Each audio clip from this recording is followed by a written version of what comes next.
ओम शांति। आज हम कर्मों के फल को जानना चाहते हैं कि हमें कर्मों का फल कैसे मिलता है, लेकिन किन कर्मों का फल हमें अच्छा मिलता है, किन कर्मों का फल हमें बुरा मिलता है। हम कर्म कर रहे हैं, कर्म धारा हम हर जन्म में करते हैं, लेकिन आज आप देखें कि एक मनुष्य आत्मा के कर्म और एक जानवर के कर्म, क्या दोनों में कोई भिन्नता हमें नजर आती है? आज एक जानवर भी है, वो भी मनुष्य को काटकर खा लेता है, और आज एक इंसान भी है, वो भी जानवर को काट के खा लेता है। दोनों स्वाद के भूखे हैं। स्वाद के लिए हम किसी की भी बलि चढ़ा देते हैं, लेकिन यहां पर आपको ध्यान रखना है कि हमें किन कर्मों की सजा मिलती है और किन कर्मों का बहुत अच्छा फल मिलता है। यहां पर सबसे पहले हम बात करेंगे कर्मों का फल। जीवन में जब हम बहुत अच्छे अच्छे कर्म करते हैं, किसी की भलाई करना, किसी डूबे हुए को सहारा देना, किसी ऐसी आत्मा का सहारा बनना जिसका कोई सहारा नहीं था, किसी ऐसी आत्मा का मददगार बनना जिसकी कोई मदद नहीं कर रहा, किसी ऐसे इंसान का हाथ थामना जिसको दुनिया ने धिक्कारा है, किसी ऐसे इंसान को होप देना जो अपने प्रति होपलेस हो गया है, और कोई ऐसी आत्मा जो सफल होना चाहती है लेकिन अपनी नेगेटिविटी के कारण सफल नहीं हो पा रही। वहां पर आप उसे पॉजिटिव वाइब्रेशन से पावरफुल बनाते हैं। ये सब आते हैं अच्छे कर्मों में। दान पुण्य करना, किसी के व्यवहार को अच्छा बनाना, किसी के लिए अच्छा सोचना, अच्छा रहना, अच्छा व्यवहार करना, अच्छे संस्कार लाना, ये सब हमारे अच्छे कर्मों में आता है। क्योंकि जब मनुष्य आत्माएं अच्छे कर्म करती हैं तो उन्हें ये भी रहता है कि मुझे इनका फल भी बहुत अच्छा मिलेगा, क्योंकि हमारे अंदर ऑटोमेटिकली एक भावना पैदा हो जाती है कि मैंने जो कर्म किए हैं उसका फल मुझे अच्छा ही मिलेगा। अब यहां पर जब मुझे ये पता है कि मैंने जो सही कर्म किए हैं, अच्छे कर्म किए हैं, उसका फल मुझे अच्छा मिल रहा है। अब मैंने जो बुरे कर्म किए हैं उसका फल मुझे बुरा ही मिलेगा। अब बुरे कर्म क्या है? किसी को मारना, किसी को काटना, किसी को खाना, किसी को गाली निकालना, या किसी के लिए अपमानजनित बोल बोलना, किसी के बनते बनते कार्य को बिगाड़ देना, किसी का अपमान करना, किसी को दुख पहुंचाना, किसी की निंदा करना, किसी के साथ घृणा भाव रखना, और किसी को बार बार शारीरिक चोट भी दे रहे हैं तो मन की चोट भी दे रहे हैं। ये आते बुरे कर्मों में। अब यहां पर हमें कई बार अच्छे कर्मों का फल बहुत अच्छा मिलता है। क्यों? क्योंकि हमारे जो पूर्व जन्मों के कर्म भी हैं, जो मैंने अच्छे किए हैं, वो भी इस जन्म में कनेक्ट हो जाते हैं, तो हमें डबल फायदा हो जाता है।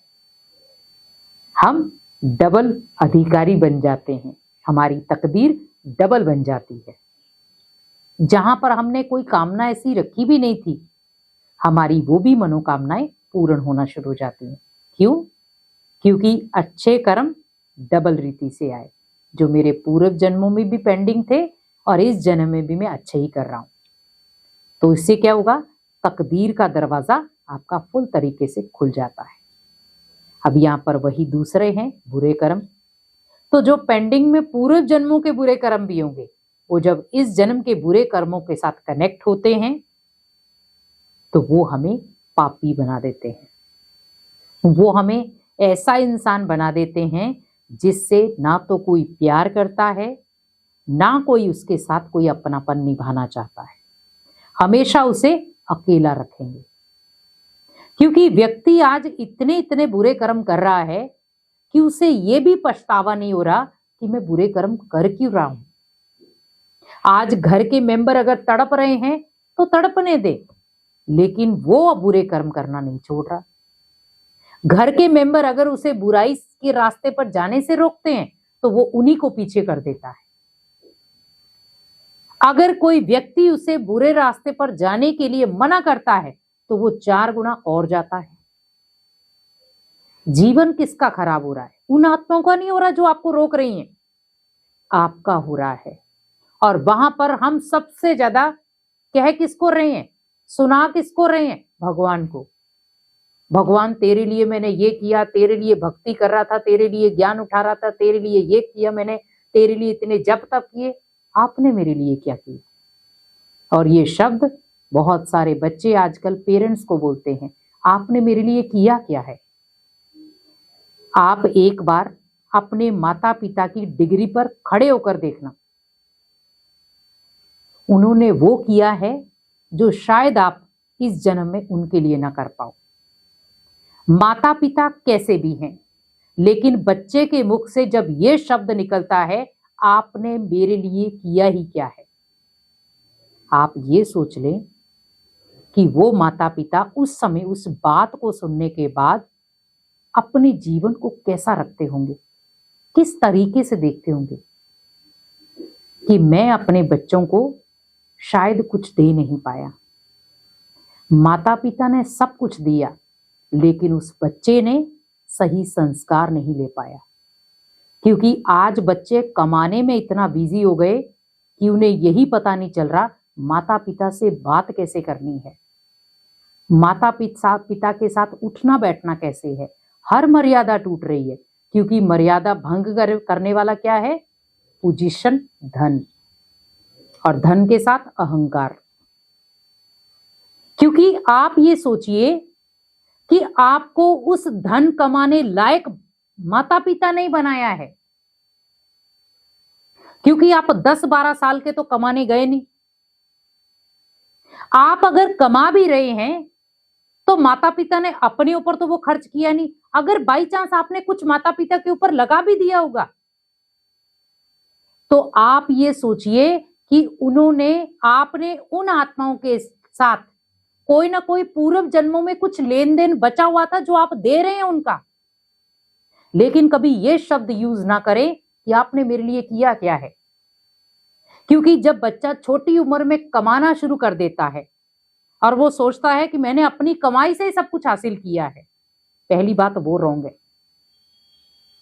क्योंकि वो इसीलिए कमा रहा है कि जो उसके माता पिता बने हैं वो कहीं ना कहीं उन माता पिता का, क्योंकि इस जन्म के माता पिता हैं, वो तो पूर्व जन्म के तो नहीं थे, तो इस जन्म के माता पिता हैं, बच्चा यहाँ आया है, तो कहीं ना कहीं उस आत्मा का उन आत्माओं से कुछ लेन देन पेंडिंग है। और जब तक वो लेन देन पेंडिंग होगा, वो बच्चा भले 10 साल का हो या 15 साल का हो, वो कमाई करके देगा। आज आप सोचो कि आप एक गली में कोई खांसी जुकाम हुआ या बुखार हुआ, गली में एक डॉक्टर था, आप उस क्लिनिक पे चले गए, नॉर्मली डॉक्टर ने आपको 3 दिन की दवाई दी, आपको फर्क नहीं पड़ा, लेकिन हमने पैसे तो देकर आए ना वहां, और हमने क्या बोला, ये मेरा फैमिली डॉक्टर है, लेकिन पैसे तो देकर आए हम। तो उसने ये थोड़ी देखा कि मैं फैमिली डॉक्टर हूं तो मैं इसको 2 दिन में ठीक कर दूंगा। लेकिन उसके बाद हम गए बाहर के डॉक्टर के पास, जिसकी 500 रुपए तो फीस थी बिना देखे ही, और फीस देने के बाद उसने अंदर आके क्या कहा कि आप ये 2-3 टैबलेट ले लो और खत्म हो जाएगा ठीक। तो यहां पर आप ध्यान रखें कि जब आपने उसको पैसे दिए, वो जो भी भुगतान करने वाला, 2 दिन के बाद आप ठीक हो गए, तो हमने क्या बोला, अरे मैं पहले उसी के पास चला जाता तो अच्छा था, पर आपने वो गली वाले डॉक्टर के साथ भी आपका हिसाब किताब था, इसीलिए पेंडिंग हुआ। इसीलिए कोशिश करें कि हम जो बुरे कर्म कर रहे हैं उनसे बचें, और जो जीवन में हम अच्छे कर्म कर रहे हैं, क्योंकि हर एक का हिसाब किताब अपना अपना है। कर्मों के हिसाब किताब को जानें और आगे के लिए ध्यान रखें कि भगवान हमारे हर कर्म को देख रहा है। ओम शांति।